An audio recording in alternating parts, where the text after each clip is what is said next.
You for this pre-match build-up then. It's been quite a disjointed sort of start to the year. Of course, didn't have in the game a couple of weeks ago against Worcester, playing against Loughborough, and you've had a few sort of sporadic training sessions there and thereabouts. How have you kind of found it so far then this year? I know we're quite early in this year, haven't we? Yeah, well, yeah, it's exactly that. It is sporadic. We're lucky we had a fairly good attendance between Christmas and New Year's. We got the players out, which was, in hindsight, a good move because, like you say, we've had training sessions cancelled just because of safety, really, and the temperatures, and games postponed, and it's not ideal. And some of the things that we wanted to work on, we've not had the chance to. So we're not the only team that's been like that. A lot of teams will have been affected if you don't have the luxury of indoor facilities or grounds. So it is what it is. It's just that time of the year, and you've got to deal with it really. And we've dealt with it as best we could. In terms of, well, I say we spoke to you on Sunday, and you say it was a real, it was a real damaging defeat as well. How important is it that the training sessions, on Tuesday and of course on Thursday is important to pick up the players and really go again for Sunday? Yeah, well, we're going to meet with the players tonight, obviously after that sort of defeat. But in the light of day, Loughborough, a fantastic team. It's one of the strongest teams we've come across for a long time at Loughborough, and they're always good anyway. So they look really strong. But I also think that it's just getting our heads right. At the end of the day, we've only lost 3 points. It's regardless of the score. It's the score that people are focusing on. But we've only lost 3 points, and we have to just look at that. And they were. That's not the sort of game that we would be looking at. If we got any points from that game, it's a bonus. It's not a game that was a must win in our opinion. So you kind of have to look at it that way. What we've got to do now is go limit the damage, learn from some of the things from Sunday because there's some valuable lessons in there.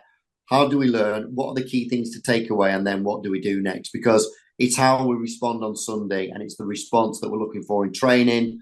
And this Sunday's performance that's the most important now, because you can lick your wounds and feel sorry for yourself, but it's really on the response, and that's what we're looking for now. It's the same when you're watching a game. If a player makes a mistake, or they're in front of goal and they miss an open goal, or they miss a key tackle, then it's not about the mistake because no one means to make that mistake. It's what do you do next? And that's what we're looking for now.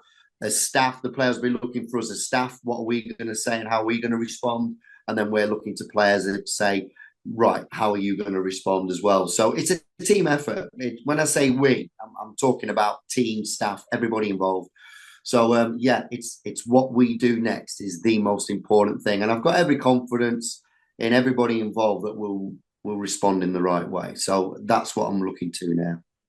We've seen as well on social media that we've seen the Sinead Fletcher has left the club, which will be a big loss for the football club. And of course, you've worked with her, of course, at Lincolnshire, and of course here at your tenure as well. How big of a loss it's going to be for well, losing Sinead? Listen, as a player, I've worked with Sinead a number of years now, so I know Sinead very well. And as a player, she's a huge loss. She just feels it's her time that she needs to take time away for personal reasons for herself and get herself right and everything like that. And we'd always respect and support that. And she very much needs to do that. When Sinead's on and you've got a fully fit, focused Sinead and loving the game, she's a valuable player. But when things aren't right for her, she needs to take that time away, and now's a good time for her to do that. So I think it's the right time to do it based on what we saw on Sunday, and how she was with that. And we fully support her doing that. So yeah, I don't believe it's the last time you'll see her on a pitch personally, but only time will tell.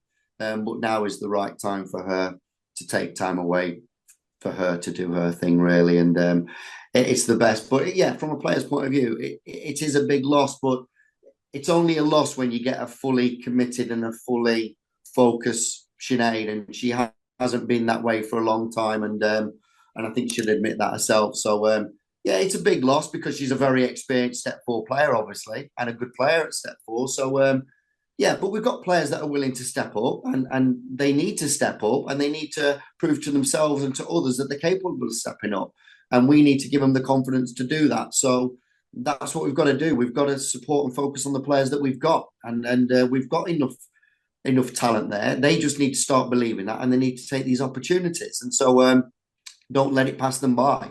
So we'll be working hard with the players to make sure that they're focused, confident, and playing to the best of their abilities. And that's our job to do that. We can't look back and go, what will it be like without a Sinead? What will it be like if?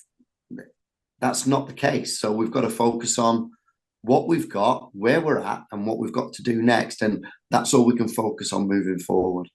We're talking about moving forward, then potentially, I mean, of course, getting to that sort of final quarter of half a season now, and you've kind of assessed the squad as well. Is it kind of potentially watch this space for, you brought in quite a few, you brought in a few players so far in your tenure. Is it kind of maybe watch this space, maybe a few more might be coming through the door?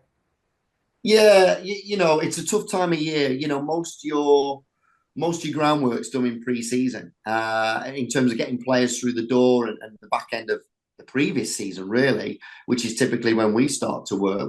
We all typically, as a staff, before, we've always started work back end of the last season. That's how early you start, as everybody does. You've got your pre-season games in place, and you look for players. It's a new one to come in so late on in the season as a staff, where you inherit players, and typically there's not a lot of movement. And when there is movement, it's for different reasons. So it's tough to bring players in. But yeah, we're hoping to still, one or two players really to bolster the squad. But the squad is what it is at this point, and we have a very clear goal for this season. And I still believe 100% that we will achieve the goals that we set out to do when we first got involved with the club. And I think we've got the players to do that still. And I still believe that we can do that as a club. And so anyone else we bring in, you're not going to make hundreds of signings at this time of the season. It's literally going to be one or two. Obviously we're going to have to look to replace Sinead, which is the priority really. And we've got some options potentially to do that. And so we'll never turn an option down if it comes our way, but it is difficult to do. So we're not focusing on going, oh, do we need to bring more players in? It's more like, this is the squad. Any addition is a positive if we feel it's the right one. But we'll continue to work with the players that we've got, who we believe can still get this job done at this level in the league this season. And we believe that. And I believe the players believe that too. We've just got to get the togetherness and the team going, because that's where the strength lies. So moving ahead then, so the County Cup, of course, Lincoln United have, back-to-back winners of the last couple of seasons. For you then, what does the County Cup mean to you? Yeah, listen, even at City, we wanted to win that County Cup. There's no doubt about it. United always wanted it more. And at that moment, league position-wise, they'd be classed as the underdogs. And credit where credit's due, they deserve both of those wins at the end of the day. And we've never said anything different, even when we're in charge of City. Once you've got that, you want to retain it. And there's no reason why we can't. But make no mistake about it, there's enough teams in the county that can upset us. Your Stamfords, Lincoln City still. You can't take people for granted. Gainsborough are doing well this season. So you can say, but they're a league, they're two leagues below. But when it comes to County Cup and derbies and Lincolnshire, you've got to be up for your game. And when you're not, you can get beat by anybody on the day. So Robin will have Stamford organised. They will have done the homework, I assume. And they'll be ready for us. So we've got to be ready to dig in and fight and let our quality come through in this game on Sunday. And then, every game from then on is going to be a tough test. So we're not taking it lightly. 100% we want to win that cup again. We want to retain that cup. Now you've got it, you don't want to lose it. So yeah, it's a priority. The two key things this season we've said from day one is County Cup and staying in step 4. And that's never changed, and that won't change. So yeah, we've got to put last weekend behind us, and we've got to get ready for this County Cup game, because it's something that we want to retain. It's something we want to win. And these teams are trying to stop us doing that. So we have to respect them and be ready for them, but play our game. And when you think about, you said about trying to put last week's performance behind you as well, and how important a good performance and a good victory on Sunday can breathe confidence as well going into the next league game, which would be Notts County. Yeah, there's no other response other than a great performance with a strong win. Whatever that looks like, the performance is key, but you still got to win. There's no point in having a good performance and losing. So you need both of those. You do both of those, then Loughborough game's almost forgotten about. We're on a high because that's how quick football changes. The lowest of lows and the highest of highs. And then you're going into county with a little bit more confidence at home, and we'll be up for that game. So this weekend is everything. The response we're looking for is a performance and a win, and nothing less will suffice, really. So yeah, it's huge. It's huge, and we need 2 good training sessions and a good performance, and then you can put that behind you. I don't want to put a line under it and go, we want to forget about that, because you've got to take lessons from that. It's only a really big loss if you don't take the valuable lessons from that heavy loss. We've got to take the lessons from it and put that energy and focus into this weekend's game, and that's what we'll be doing.